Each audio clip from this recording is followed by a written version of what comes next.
Good afternoon. I'm here at Embedded World 2023, and joining me today is Paul Klausner, who is the Product Marketing Manager at onsemi. And today we are going to be talking about silicon carbide, its role in vehicle electrification, onsemi's SiC family, EliteSiC, and how onsemi aims to achieve robust reliability with a challenging material. So Paul, thank you very much for joining me today. Could you just briefly introduce yourself for us? Yeah, sure. My name is Paul Klausner. I'm with onsemi since 2016, and I'm promoting the silicon carbide product since about that time. So 2017, we had our first Europe round trips with silicon carbide. 2018, we released our first MOSFETs. That's how the story began, and how this exciting time with silicon carbide is rolling now. Yeah. So tell us a little bit about onsemi as a company. What is it you guys do? onsemi is on an exciting path. We are focusing on intelligent sensing and intelligent power. And in that sense, basically, SiC plays a key role for us. And we are investing a lot into our EliteSiC, and we are rolling out a lot of products and expanding the voltage ranges, expanding the use cases for this exciting technology.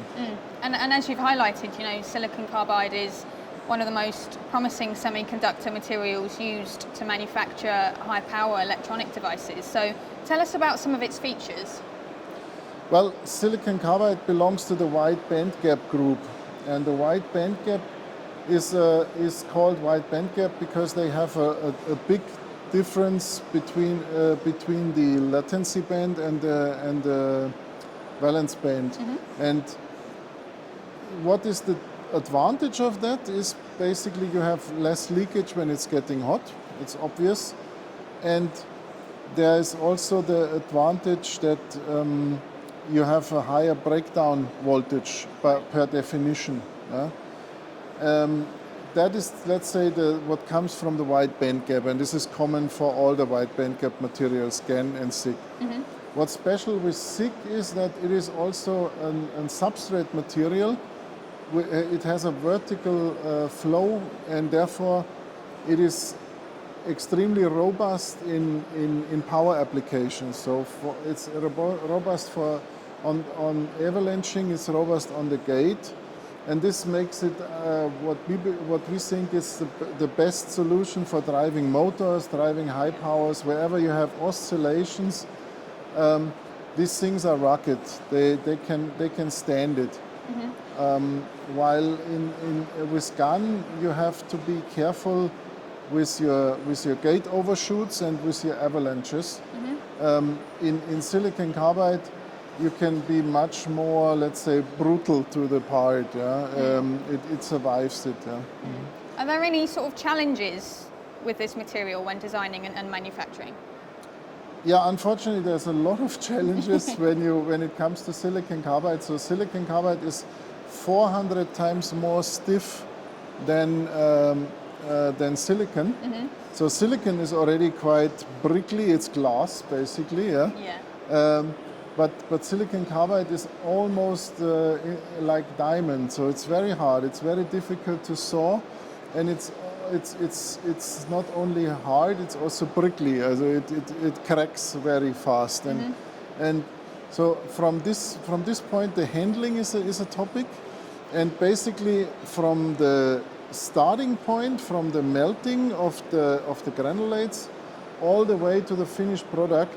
In every manufacturing step, the challenges are factors higher than for silicon. So when we start with the sand is melting on a much higher temperature. It's actually not melting, it's vaporizing. So it's instantly going into a plasma, but it is happening not at 1000, but at almost 2000 degrees. So, and then you have to grow this material over a long time. So silicon, we can produce a silicon ingot with 1.80 meter size out of a melting in about 4 hours. And then you imagine when you slice it down, how many wafers this thing is. in a few hours. Silicon carbide, we need 7 days to make a small bowl, yeah? And we need, during these 7 days, you need to keep the temperature constant on this high level. And so the energy intake is enormous, and the output of raw material is much lower over time. Yeah? So that is the first step, which is a challenge, because if we want to ramp up in volume, we need to get the volume somewhere. Yeah. And the second thing is then slicing. Slicing hard material is not easy. Yeah. Cutting the wafer at the end if you cut with a diamond saw, it's a very bad idea, because silicon carbide is, as I said, almost same like diamond. So the saw is worn out very fast. Yeah. So we had to come up with new innovative sawing technologies, which we are doing, and we have also the machinery colleagues doing a lot of innovations. And so we are working on every production step to increase the volume, increase the output, and maintain the high quality. But it is really a challenge which is by factors higher than for silicon. Well, following on from your point there then, how does onsemi's SiC technology help overcome some of those challenges? First thing was that we used our know-how from our past. So basically, we are one of the very few semiconductor manufacturers who do their own silicon raw material as well. We do it already since years in Europe, and we utilize this know-how, and also we bought know-how from GT Advanced. So we are merging all this together to enable us to get best quality product and get the volume out. Yeah? So we're committing when we discuss with customers on volumes, yeah. and we are feedbacking that to our productions, and this is really a challenging thing. So the silicon carbide demand will be higher than the silicon carbide supply for the next decade to come. This is a fact. Yeah. And the reason is what I just mentioned, these physical reasons. This is not because you can invest so much money, but you will not overcome physics. So in the end, we are, the way we tackle this is we're scaling up our volumes, we're scaling up our machine parks, we're investing a lot of money, and we are basically committing to our customers the volumes they requested.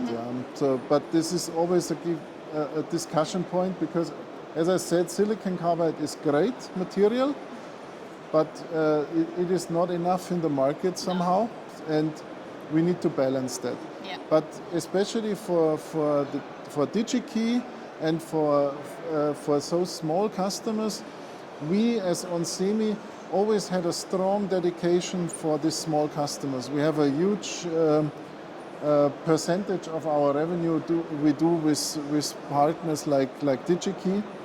And we were fighting to not let you die as well. So we always think we try to accumulate the volumes, and we want to make sure that also smaller customers can get silicon carbide solutions done.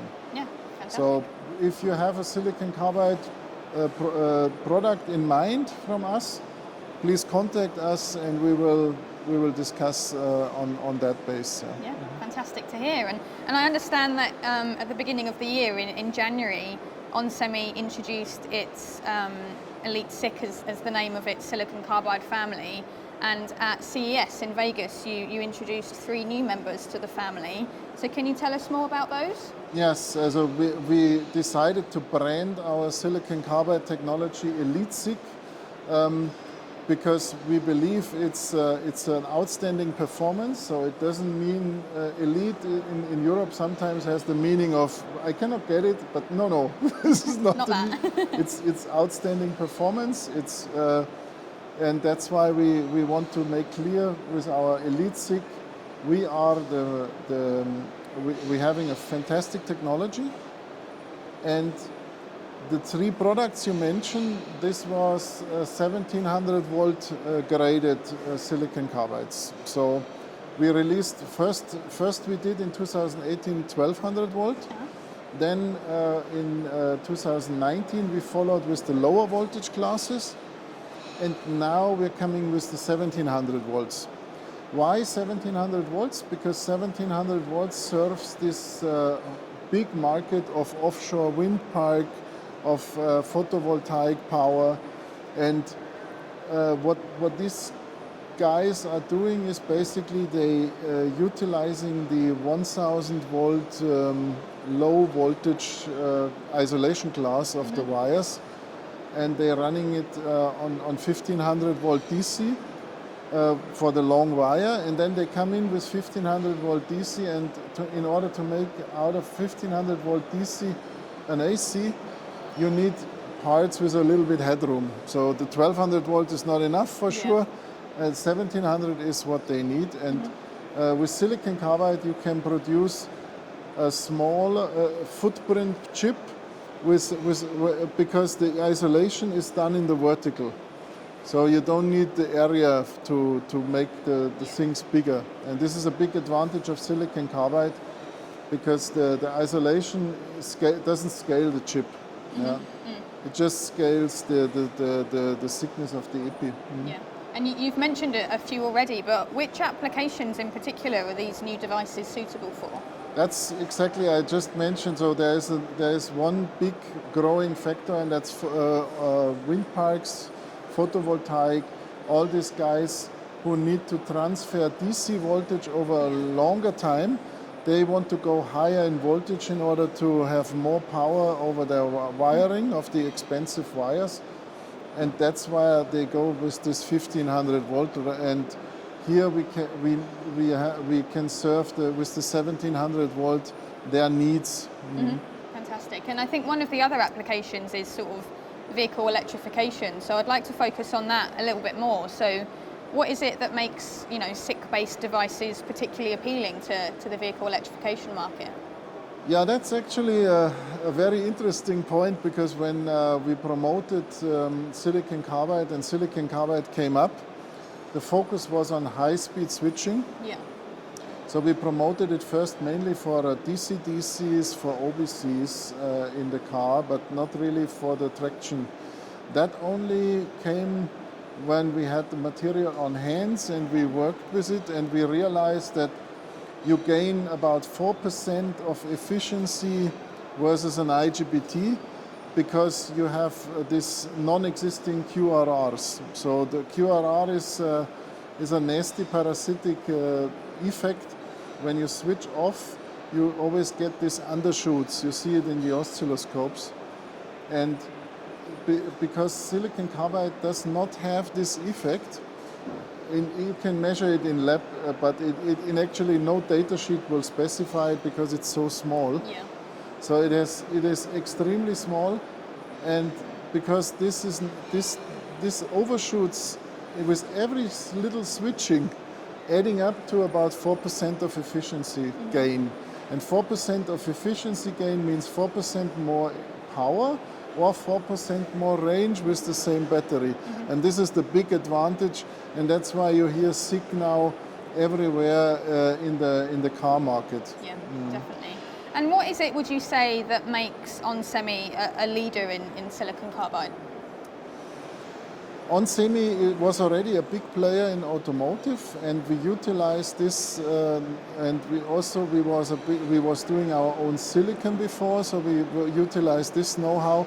So I think we have a quite unique combination of skill set in order to serve our customers the best way. Yeah. And there's also the thing, we are not only the SiC supplier, we have IGBTs as well. You can go and change, you can have a platform approach, and you can say, okay, for the high end we use SiC, and for the low end we can take IGBT with the same form factors, the same setup basically, reuse my design, and this saves system costs a lot for the customer. Yeah. when we offer here a scalable portfolio. Fantastic. Well, thank you so much for your insights into SiC-based technology. It's been a real pleasure speaking with you. Yeah, it was a great pleasure to be here. Thanks a lot. Thank you.